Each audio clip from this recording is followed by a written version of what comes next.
चिड़िया अपने घर से निकलती है। वो घने जंगल की तरफ उड़ती है। वो दाना ढूंढती है और वापस घर आ जाती है। वो सुबह दाना लेने जाती, वो दोपहर दाना लेने जाती और फिर शाम को भी घने जंगल में दाना लेने जाती। ऐसे चिड़िया के घर में बहुत सारा दाना जमा हो जाता है। गुड़िया बेटी, ये दाना हम बारिश के दिनों के लिए रख लेंगे और नया दाना हम पहले खा लेंगे। मम्मा, बारिशों के दिनों में हमें बहुत मजा आने वाला है क्योंकि हमने बहुत सारा दाना जमा जो कर रखा है। पड़ोसी कौवे जो बहुत आलसी थे, वो हर समय सोए रहते थे। वो थोड़ी देर के लिए उठते, उनके घर के पास कुछ पौधे चावल के थे। वो वहाँ से दाना चुनते और फिर से आकर सो जाते। एक दिन दाना लेने जाने से पहले चिड़िया कौवों के घर जाती है और उन्हें कहती है, कौवे और कौवी, मैंने बारिशों के दिनों के लिए दाना जमा किया है। क्या तुमने अभी तक कोई दाना जमा नहीं किया? हमारे घर के पास दाना है, हमें दाना यहीं से मिल जाता है, तो फिर हमें दूर दूर तक भटकने की क्या जरूरत। ये चावल के दाने हमेशा नहीं रहेंगे, 2-4 दिन में ये खत्म हो जाएंगे। जाओ चिड़िया जाओ, तुम हमारी इतनी चिंता ना करो, जब ये खत्म हो जाएंगे तो हम देख लेंगे। चिड़िया वहाँ से चुपचाप चली जाती है। दिन गुजरते गए और एक दिन फिर ऐसा ही हुआ। कौवे और कौवी के घर के पास जो चावल के पौधे थे वो खत्म हो जाते हैं। अब कौवा और कौवी भोजन को लेकर बहुत परेशान थे। कालू, अब हमें किसी तरह चिड़िया के घर में जमा किया हुआ दाना चुरा कर लाना होगा। ऐसा करते हैं, हम चिड़िया के घर के पास छुप जाएंगे और जब चिड़िया दाना लेने जाएगी तो हम उसका सारा दाना चुरा लेंगे। और वो ऐसा ही करते हैं। वो चिड़िया के घर के पास जाकर एक बड़े पेड़ के पीछे छुप जाते हैं और जैसे ही चिड़िया भोजन लेने जाती है, बेटी चलो, वो ताला कहाँ है, वो भी साथ उठा लो। बाहर निकलकर गुड़िया अपनी माँ को ताला देती है।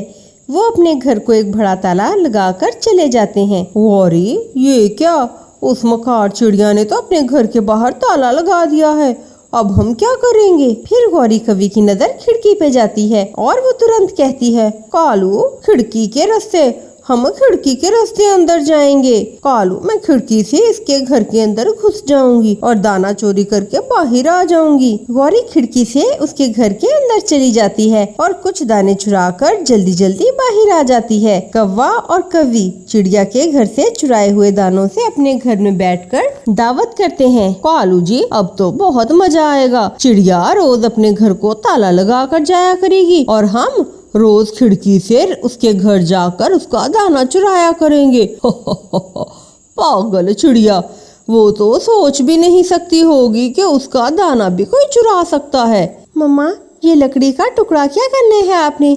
बेटा तुम घर चलो, मैं बताती हूँ। मम्मा चिड़िया दाना ढूंढ लेती है। वो साथ में लकड़ी का एक टुकड़ा भी ले लेती है और रास्ते में वो कबूतर की दुकान पे जाती है।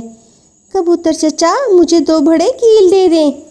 ये लो चिड़िया बेटा, ये बहुत मजबूत हैं और बड़े बड़े भी हैं। चिड़िया वो लकड़ी का टुकड़ा खिड़की पे लगाती है और फिर उस पे कील ठोंक कर उसको मजबूत कर लेती है।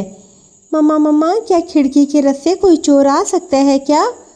हाँ बेटा, चोर सब कर सकता है। दूसरे दिन चिड़िया निश्चिंत होकर दाने की तलाश में निकल जाती है। कालू और गौरी जब चिड़िया का दाना लेने जाते हैं तो वो निराश हो जाते हैं। कालू जी, ये चिड़िया तो बहुत सियानी निकली, उसने तो आज खिड़की भी बंद कर ली है। चिंता ना करो गौरी, मेरे पास इसका भी उपाय है। वो सीधा लकड़हारे के पास जाता है। लकड़हारे पक्षी, मेरे घर की छत में एक सुराख करना है, क्या तुम कर दोगे? चलो, मैं अभी तुम्हारे साथ जाता हूँ। लकड़हारा पक्षी कौवों के साथ उनके घर आ जाता है और कौवे चिड़िया के घर को अपना घर कहते हैं। ये घर मेरा है और इसकी छत में एक छोटा सा छेद कर दो। अरे दिमाग तो ठीक है तुम्हारा, क्यों अपने नए घर की छत में छेद करवा रहे हो? चाचा जी, रोशनी नहीं आती ना इस घर में, इसीलिए तो हम छत में छेद करवा रहे हैं। लकड़हारा छत में छेद करता है और चला जाता है। गौरी कौवी बड़ी आसानी से घर में जाती है और दाना लेकर वापस आ जाती है। रुको गौरी, मैं इस छेद पे एक पत्ता रख देता हूँ ताकि चिड़िया को खबर ही ना हो कि यहाँ पे छेद है। वो छेद पे एक बड़ा सा पत्ता रख देते हैं और दोनों कौवे अपने घर चले जाते हैं। फिर उस दिन के बाद कौवे ऐसा ही करने लगते हैं। जब भी चिड़िया घर से बाहर जाती, कौवे फिर उसके घर आ जाते और उसका दाना चुरा लेते। गुड़िया बेटी, मुझे ऐसा लग रहा है कि कोई हमारा दाना चुरा रहा है। मम्मा, हमारे दरवाजे पे एक बड़ा सा ताला है और खिड़की भी बंद है, तो फिर हमारे घर से दाना कौन चुराएगा भला? जो भी है, हम कल छुप कर देखेंगे। चिड़िया और उसकी बेटी घर के पास ही छुप जाती हैं। थोड़ी देर बाद कौवा और कौवी आते हैं। वो चिड़िया के घर से पत्ता हटाते हैं और गौरी कौवी घर के अंदर चली जाती है। तो ये बात है। ये कौवा और कौवी बहुत ही चतुर है, पर मैं भी इन्हें इनकी चोरी की सज़ा ज़रूर दूंगी। चिड़िया लोहार पक्षी के पास जाती है। फिर वो लोहार पक्षी से वो सुलाह लेकर घर आ जाती है। मम्मा, अब क्या करना है? अब मेरी गुड़िया बाहर जाएगी और बाहर से ताला लगाकर उसी पेड़ के पीछे छुप जाएगी और देखेगी कि उसकी मम्मा क्या करने वाली हैं। मैं भी देखूंगी कि गौरी और कालू अंकल को सज़ा मिलते हुए मैं भी देखूंगी। गुड़िया घर से बाहर चली जाती है। चिड़िया उस लाख को अच्छे से गर्म करती है और एक बड़े संदूक के पीछे छुपकर बैठ जाती है।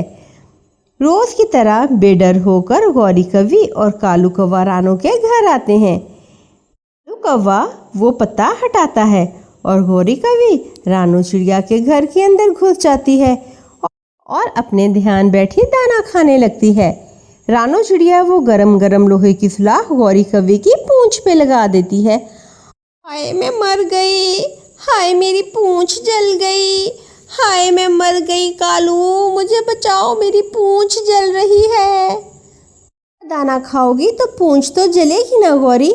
ऐसा कहते हुए चिड़िया फिर से गरम गरम सुलाह गौरी की पूंछ पे लगा देती है।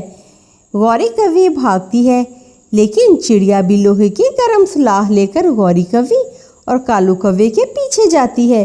गौरी की पूंछ से ऐसे धुआं निकलता है जैसे जली हुई गाड़ी से निकलता है। कौवे और कौवी को चोरी की बहुत अच्छी सज़ा मिलती है। दोस्तों, इस कहानी से हमें ये सीख मिलती है कि चोरी करना बहुत बुरी बात है और इसकी सज़ा ज़रूर मिलती है। तो प्यारे बच्चों, अगर आपको हमारी ये कहानी अच्छी लगी हो तो हमारी इस कहानी को लाइक करें, अपने दोस्तों के साथ शेयर करें और हमारे चैनल को सब्सक्राइब करना मत भूलिएगा, ताकि आपको अच्छी अच्छी वीडियो यहाँ से मिलती रहें। आपका धन्यवाद।